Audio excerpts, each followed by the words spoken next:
The blue-haired liberal who wants to rid the world of the oppressive patriarchy, and the red-pilled alpha bro who's read The Moral Animal and now wants to escape feminist propaganda are the same person. You can be highly intelligent and still be stuck at the cognitive age of 12. One of the major reasons why society feels like it's falling apart is because the average cognitive age is declining. And we're not talking about IQ. IQ is a separate thing. You can be highly intelligent, educated, and articulate and still be developmentally stunted in some sense. Children are basically running a world that was meant for adults, and we need to fix that. And what better way to do that than explain levels of cognitive development on the Matrix films? And there aren't really a set number of stages.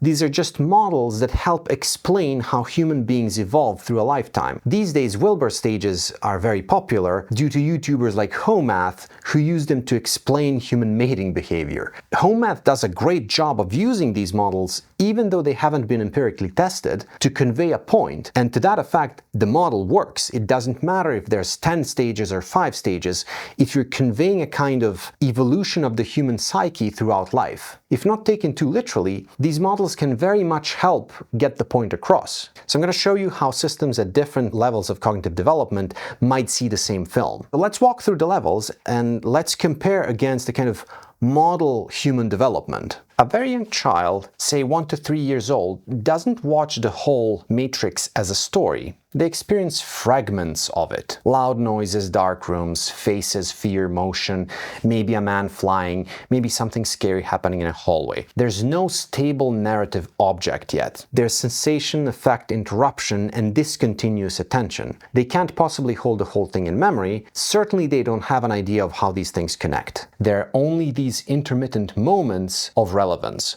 Obviously, if you're letting a 2-year-old watch The Matrix, what are you doing? A 7-year-old might get the cool parts. Neo jumps, dodges bullets, he flies, Trinity looks cool, Morpheus is important. The film is basically spectacle and power fantasy. The meaning of the film for a 7-year-old is, I wish I could do this. But still there's no full sense of narrative. There are only cool moments and some identification with the protagonist. But a 10-year-old will probably identify more directly with the protagonist. He would see Neo as a kind of idealized version of himself, almost like a role model. The dialogues are boring, but the fight scenes are cool. They pick and choose, but they can now understand that there is a narrative here. You probably still wade through the dialogues and boring philosophy to get to the fighting, but you can still recognize that the characters serve a purpose within the story. At this level, other people exist, but mostly as elements of the protagonist's world. Morpheus is the mentor, Trinity is the love interest, Smith is the villain. They serve a function within the story, but aren't individual people themselves. You can acknowledge that other people have a perspective, but you can't simulate their mind, you can't simulate their perspective. The film remains organized around identification with the hero, and this isn't just how children watch films, unfortunately. This is how many adults consume politics, religion, art, history, anything they see online. They will look for the protagonist, and once they find the protagonist,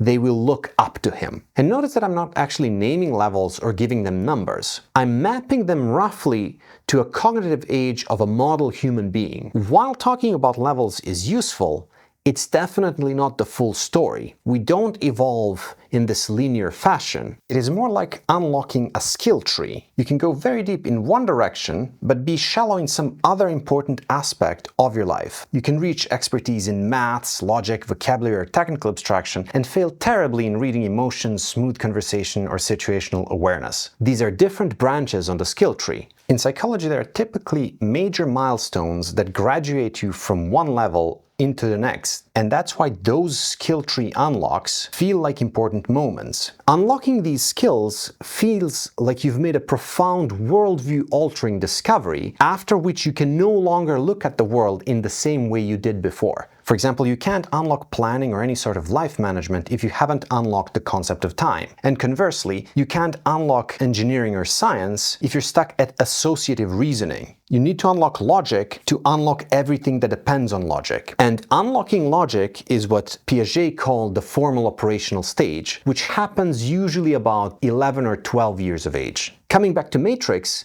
Around this age, a person is usually able to follow the story properly. Machines enslaved humanity, the Matrix is a fake world, humans are trapped inside. At this level, the stakes are intelligible. Character motivations start to matter. You understand that there are relations between parts of the film. You understand that there are relations between characters, and you start to understand where you stand in relation to them. It's at this point that Cypher is not just the bad guy, Morpheus is not merely wise. You might even be able to recognize that Neo has flaws as well. You might even be able to recognize certain elements of the story or certain ideas in the film on their own. You might be able to appreciate the idea of simulation regardless of the characters in the film. However, the social allegory of the film probably still eludes you. Only in Adolescence, at about age of 14, are you finally able to genuinely ask the question of what is this film about? At this point, you become capable of treating the obvious story as a symbol for another story. The person becomes aware that they are a part of a culture, and they understand that things within the story can reference outside objects. Now, the Matrix is no longer just simulation. It's no longer just machines enslaving humanity. It's a metaphor for something larger. It's society, it's ideology, family, religion. Whatever you can recognize as a system of thought, you can project into this film and treat that as the allegory. It is whatever structure the adolescent has just become capable of seeing from the outside. And this is a genuine cognitive achievement. The 14-year-old who says the Matrix is about social control is right. Political narratives are constructed, institutions are constructed, ways of thinking are constructed, religions are constructed. This recognition of a system is a huge achievement in the development of a mind. But the adolescent usually only sees one construction at a time. If you're a little bit queer, then biological and social gender expectations are the system. If you're a young man who fails at his mating pursuits because you're being too nice, well, then you might recognize the romantic narratives as the system. And you're not wrong, but the problem is that the first prison you see is rarely the last prison you're in. And I'm not saying that being woke and being red pill are both equally right, because they're obviously not. Being correct and being at a higher level are correlated, but they are also fundamentally different categories. What I'm talking about are levels of reasoning about the world, the model with which you process facts and how deep you can think, not necessarily about the facts you know. Obviously, the higher you are, the less likely you are to make a mistake. But mistakes can happen at any level. If you think you can do a biological sex change with today's medical technology, then you're obviously wrong. But also, if you're defining a woman as an adult human female, or marry one and find out, well, you might as well be saying a woman is whatever you want it to be. The blue-haired liberal who wants to rid the world of the oppressive patriarchy, and the red-pilled alpha bro who's read The Moral Animal and now wants to escape feminist propaganda are the same person. Even though red pillars are more correct, they're still at the same level as woke liberals. And they're both at a major threshold where they can start seeing the code of the code. And don't confuse this with IQ or intelligence. You can have higher intelligence and lower cognitive development and vice versa. Crossing the threshold is recognizing that they are in multiple simulations at once, and that there isn't any waking up from it all, but only moving from one narrative into another. What I'm saying is also a narrative, a kind of story that I'm telling you in order to achieve a goal. It isn't fully correct, but at least it serves a purpose. For that purpose, it's correct enough, but it is narrative nonetheless. The goal of these higher levels is to enable you to think about systems and about paradigms, and not just within systems and paradigms. Properly formed 20-year-old may be able to recognize that they don't belong to a single culture at once. They're always at an overlap of narratives. Understanding the rules of one of these gets you results inside it, but you can't apply rules of one to another and expect the same results.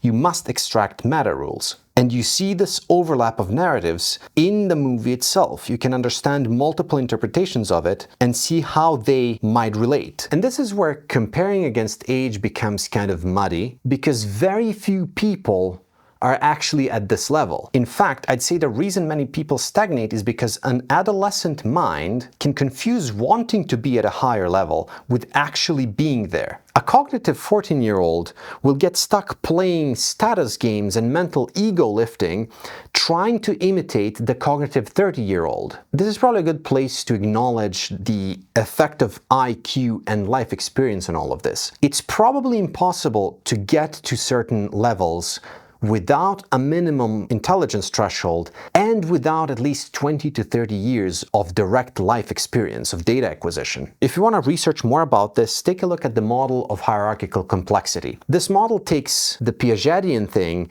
and expands it all the way down to calculators and all the way up to what they call metaparadigmatic thinking. This sort of reasoning is probably inaccessible to humans because of our neural architectures. We probably could construct systems that are able to think at these levels, but right now we don't have them. If you want me to talk about where LLMs sit with all this, let me know in the comments. For now, I would say LLMs are such a different kind of intelligence that the skill trees are vastly different, so it's quite difficult to compare directly.